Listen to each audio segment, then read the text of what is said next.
खुलुमबाय लोगोफोर, नोंथांमोनखौ आंनि चेनेलाव बरायनाय जाबाय। दिनैनि मोननैसो हेडलाइन आपडेटफोरा जाबाय ICC men's cricket world cup 2023 आ दिनैनिफ्राय जागायजेनगोन। क्रिकेट गेलेनायखौ नायनो मोजां मोनग्रा बिथांमोननिसिम गोजोनथाव खौरां। 4 बोसोरनि उन खुंजानाय क्रिकेट वर्ल्ड काप थामहिनबा हौवाफोरनि ICC men's cricket world cup 2023 13th एडिशनआ दिनै 5 अक्ट'बरनिफ्राय जागायनानै 19 नबेम्बरसिम जागोन। मख'नो गोनांदि बे बादायनायाव गासै मोन 10 हादरा बाहागो लागोन आरो भारतनि मोन 10 गुबुन गुबुन जायगायाव गासै खेब 48 बार गेलेनाय जागोन। दिनैनि गिबि साननि गेलेनाय बादायनाया नरेन्द्र मदि स्टेडियाम आहमेदाबादआव इंलेन्ड आरो निउजिलेन्ड हादरनि गेजेराव 2 बाजिनिफ्राय जागायजेनगोन। खौरां बिजोंनिफ्राय मिथिनो मोननाय बादिब्ला भारतनि मुंदांखा आजिरा मोननाय गेलेगिरि सचिन तेंदुलकरखौ ICC men's cricket world cup 2023 नि ग्लबेल एम्बेसेडर बिमुं होनाय जादों। केमिस्ट्रि आयदानि नबेल प्राइज बान्थाखौबो फोसावबाय। फिजियोल'जी अर मेडिसिन आरो फिजिक्स आयदानि नबेल प्राइज बान्थाखौ फोसावखांनायनि उनाव मैया बुधबाराव the royal Swedish academy of साइन्सआ केमिस्ट्रि आयदानि बान्थाखौ बिगियानगिरिफोरनो फोसावबाय।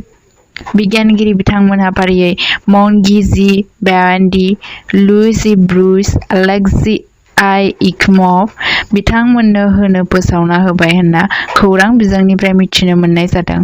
बिथांमोनहा क्वान्टाम डट संखांनायनि थाखाय बान्थाखौ मोननो हादों। लवलीना बरग'हाइआ एशियान गेम बक्सिं फाइनालाव जेनबाय।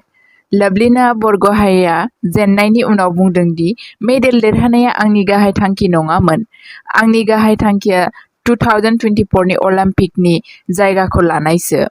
आसामनि वर्ल्ड चेम्पियन लवलीना बरग'हाइआ एशियान गेमनि 75 केजि केटेगरि फाइनालाव मैया जेनबाय।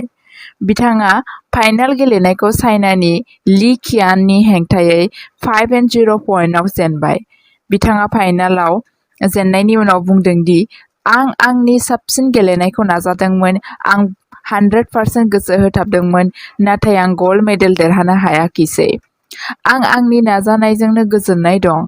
आं एशियान गेमआव सिलभार मेडेल मोननायजोंनो गोजोननाय दं। बिथाङा मंगलबारखालि सेमि-फाइनालाव थाइलेन्डनि गेलेगिरिखौ 5-0 स्करआव फेजेननानै 2024 आव जानो गोनां पेरिस अलिम्पिकआव खथा लानो हादों। सिक्किमाव गिलु-बालु दैबाना जादों। मैया फुंबिलि समाव हरखाबै जोमै गावनायनि जाउनाव गोबां बिबांनि अखा हायो जाउनाव सिक्किमनि टस्टा दैमाया लोमसावनानै ओनसोलाव गिलु-बालु दैबाना सोमजिहोदों। लोगोसे 23 आर्मि सान्थ्रि हानजाया दैबानायाव बुखारलांजाना गोमाना दं होनना खौरां बिजोंनिफ्राय मिथिनो मोननाय जादों।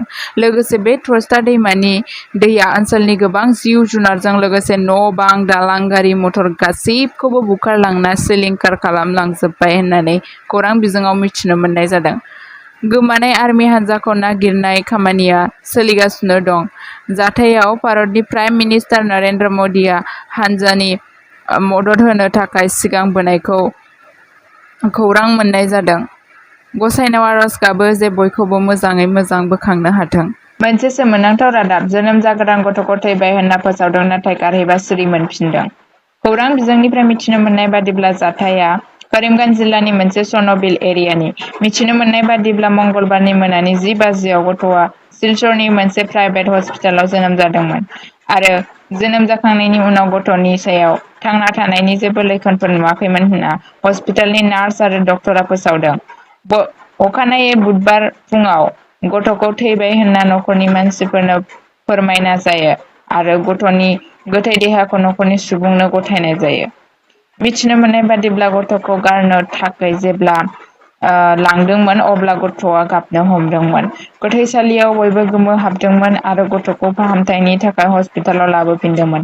खौरां बिजोंनिफ्राय मिथिनो मोननाय बादिब्ला गथ'नि बिफाया डक्टर आरो नार्सनि हेंथायै खाथिनि पुलिस थानायाव एफआइआर होबाय। आसामनि नलबारियाव 3,000 रां घुस लाफुबाय थानाय समावनो सासे जुनियर एसिस्टेन्ट साख्रिआवला एन्टि कारापसन टीमजों रायजोआव सानफ्रोमबो घुस लानाय हमजानाय खौरांखौ नोंथांमोनहा बयबो खोनाबाय थायो।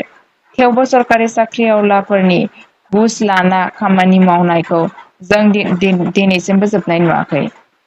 खौरां बिजोंनिफ्राय मिथिनो मोननाय बादिब्ला जाथाया ओरैबायदि, directorate of vigilance and anti corruption हानजाया नलबारि डिस्ट्रिक्टनि executive engineer public health engineer department अफिसाव अपारेशन खालामहैनाय समाव जुनियर एसिस्टेन्ट जुनु कलिताखौ 3,000 रां लाफुबाय थानाय समावनो हमनो हायो।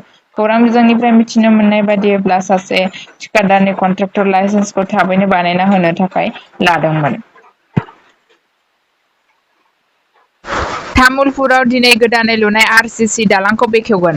बिटिआरनि जौगासारनाय बरमा धमधाना तामुलपुर लामायाव गोदानै लुनाय आरसीसी दालांखौ दिनै 5 अक्ट'बराव मानगोनां आसामनि गिबि मन्थ्रि हिमन्ता बिश्व शर्मानि नुजाथिनायाव बेखेवनाय जागोन होनना खौरां बिजोंनिफ्राय मिथिनो मोननाय जादों।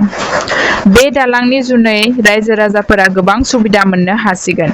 जेरै बे दालांआ तामुलपुर आरो बाक्सा जिल्लानि गेजेराव थोंजों फोनांजाब होगोन। तामुलपुर आरो मुसलपुरनि जानथाया 74 किल'मिटारनिफ्राय 37 किल'मिटारसिम खमायनाय आरो दावबायनायनि समखौ 1 घन्टासिम खमायनाय।